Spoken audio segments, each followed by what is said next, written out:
My concern is that we have a massive amount of development and growth, and how much can we sustain, how much can we have with the amount of roadway that we have available. And a lot of developers that are trying to create new housing communities, and that's all great, and I think we all want that, but we also have to do what's appropriate for the community and the safety of everybody.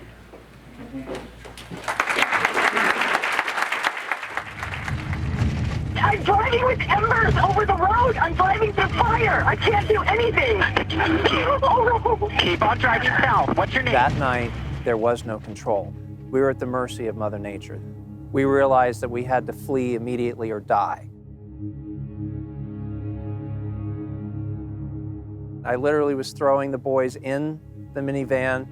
We were one of the last people out of this area, and as we drove up the cul-de-sac behind me, the fire crested the hill about 200 feet above the ground level.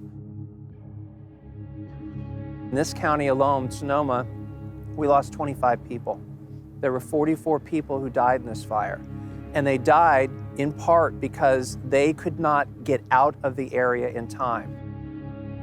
The same thing could happen in your area, except on a much larger scale, because you're talking about a lot more people on virtually the same size road.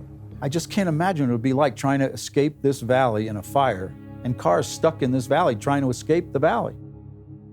The thought of trying to get out of here with my family and my pets and being in danger, being trapped in the valley, I think that's probably my biggest concern with the development that is proposed. My expectation is I would have hours, and in our situation, we were fortunate to have 5 minutes, and many didn't even have that. If we had been 2 or 3 minutes slower, we would have died. With development, Squaw Valley's estimated evacuation time in the event of a wildfire is 10.7 hours, just to the Squaw entrance light on Route 89. At that junction, there are two options: 5 miles south to the lake or 10 miles north to Truckee, both through a heavily forested canyon full of fuels. When the people who live in this valley, forget it. Anyone who has sat in gridlock traffic on that highway in normal conditions can imagine the grim scene of thousands in Squaw Valley trying to escape an out-of-control firestorm. It's a death trap. It's a total death trap. What if this happened Labor Day weekend? With escape unlikely, the zone of supposed safety for up to 15,000 people, the parking lot. KSL calls it a safer place to shelter in place. They're telling us to shelter in place, so go down to the asphalt parking lot and hope that we can survive the conflagration, however serious it is. That sounds real worrisome to me. As seen in Sonoma, the unpredictability and sheer ruthlessness of an out-of-control wildfire doesn't instill a lot of confidence in a shelter-in-place disaster plan. You could see basically baseball-sized embers flying across a 6-lane freeway. We had a Kmart parking lot where the firefighters from Berkeley were to meet up. They went to the Kmart parking lot, which itself wasn't burning, but Kmart was burning. Are you serious? Let that sink in for a moment. A Kmart across a 6-lane freeway and surrounded by asphalt, incinerated.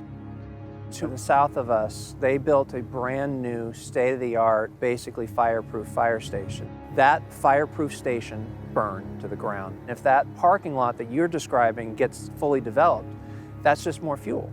And it also takes away a defensible space for people to meet up, which means, again, they're on the road. It's very patronizing at these meetings when you ask with a genuine concern and you're told, oh, don't worry about it. And they won't give me. I say, well, how are we going to evacuate? I want to see a specific plan. No, we'll take care of you. An evacuation is going to get done. I'm not saying it's going to get done absolutely perfectly with no, little hiccups, but the bottom line, I think it's going to get done. So. The idea of simply ignoring a known risk to me is crazy. You could have hundreds of dead. You could have billions in property loss, and then people wondering, oh, well, how did that happen? Well, our officials say it would be fine. Officials can say everything is fine. The problem is that we have example after example of large fires that consume tens, if not hundreds of thousands of acres that will tell us otherwise. I love the North Shore of Tahoe.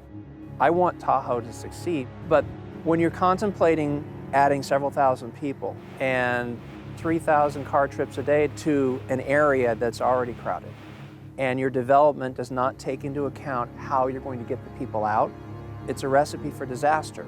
If they don't have that plan, why in the world are they considering the development in the first place?